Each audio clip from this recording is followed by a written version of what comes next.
বেণী মাধব, বেণী মাধব, তোমার বাড়ি যাব। বেণী মাধব, তুমি কি আর আমার কথা ভাবো? বেণী মাধব, মোহন বাঁশি তমাল তরুমূলে বাজিয়েছিলে আমি তখন মালতী স্কুলে। আমি তখন ডেস্কে বসে অঙ্ক করি, ছোট্ট ক্লাস ঘর, বাইরে দিদিমণির পাশে দিদিমণির বর। আমি তখন নবম শ্রেণী, আমি তখন শাড়ি। আলাপ হলো বেণী মাধব, সুলেখাদের বাড়ি। বেণী মাধব, বেণী মাধব, লেখাপড়ায় ভালো, শহর থেকে বেড়াতে এলে আমার রং কালো। তোমায় দেখে এক দৌড়ে পালিয়ে গেছি ঘরে বেণী মাধব, আমার বাবা দোকানে কাজ করে। কুঞ্জে অলি কুঞ্জে তবু ফুটেছে মঞ্জুরি, সন্ধেবেলা পড়তে বসে অঙ্কে ভুল করি। আমি তখন নবম শ্রেণী, আমি তখন 16। ব্রিজের ধারে বেণী মাধব, লুকিয়ে দেখা হলো। বেণী মাধব, বেণী মাধব, এত দিনের পরে সেসব কথা এখনো মনে পড়ে?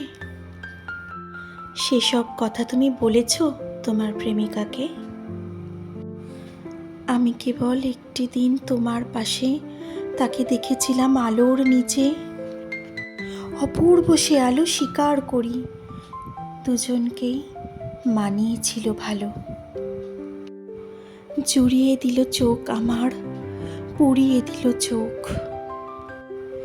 বাড়িতে এসে বলেছিলাম ওদের ভালো হোক। রাতে এখন ঘুমাতে যাই একতলার ঘরে, মেঝের ওপর বিছানা পাতা, জ্যোৎস্না এসে পড়ে। আমার পরে যে বোন ছিল চোরাপথের বাঁকে মিলিয়ে গেছে, জানি না আজ কার সঙ্গে থাকে।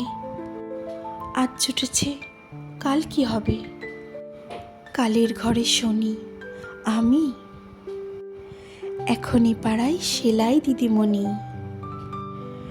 তবু আগুন বেণী মাধব, আগুন জ্বলে কই?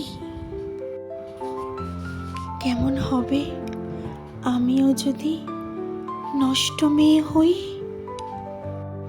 কেমন হবে আমিও যদি নষ্ট মেয়ে হই?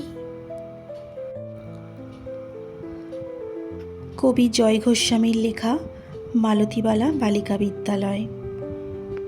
কেমন লাগলো কবিতাটা অবশ্যই জানাবেন কিন্তু বন্ধুরা।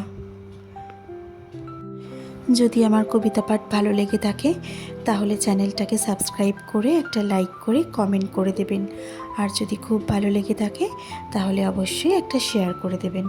সবাই খুব ভালো থাকবেন, সুস্থ থাকবেন আর সাবধানে থাকবেন।